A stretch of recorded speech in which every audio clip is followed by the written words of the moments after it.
வடவள்ளி அடுத்த உளியம்பாளையம் பகுதியில் செயல்பட்டு வரும் தமிழக அரசின் பார்வை குறைபாடு உள்ள குழந்தைகளுக்கான ஆரம்ப பள்ளிக்கு 40,000 ரூபாய் மதிப்பீட்டில் பல்வேறு நலத்திட்ட உதவிகளை வழங்கிய சிந்தி மகளிர் போரம் அமைப்பினர்.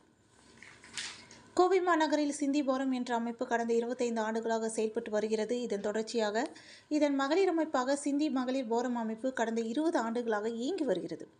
இவ்விரு அமைப்புகள் இணைந்து பல்வேறு நலத்திட்ட உதவிகளை ஏழை எளிய மக்களுக்கும் மாற்றுத்திறனாளிகளுக்கும் முதியவர்களுக்கும் தொடர்ச்சியாக செய்து வருகின்றன. இதன் ஒரு பகுதியாக கோவை வடவள்ளி அடுத்த உளியம்பாளையம் பகுதியில் செயல்பட்டு வரும் தமிழக அரசின் பார்வையற்றோர் மற்றும் பார்வை குறைபாடுகள் உள்ள குழந்தைகளுக்கான ஆரம்ப பள்ளிக்கு பல்வேறு நலத்திட்ட உதவிகள் வழங்கப்பட்டது. சுமார் 40,000 ரூபாய் மதிப்புள்ள வகையில் மாற்றுத்திறனாளி மாணவர்கள் பயன்படுத்தும் வகையில் குடிநீர் சுத்திகரிப்பு இயந்திரம், மாணவர்களுக்கான பெட்ஷீட்கள், டவல்கள், பார்வையற்றோருக்கான கதை புத்தகங்கள், நோட் புத்தகங்கள் என பல்வேறு உதவிகள் வழங்கப்பட்டது. தொடர்ந்து குழந்தைகளுக்கு இனிப்புகளும் வழங்கப்பட்டது.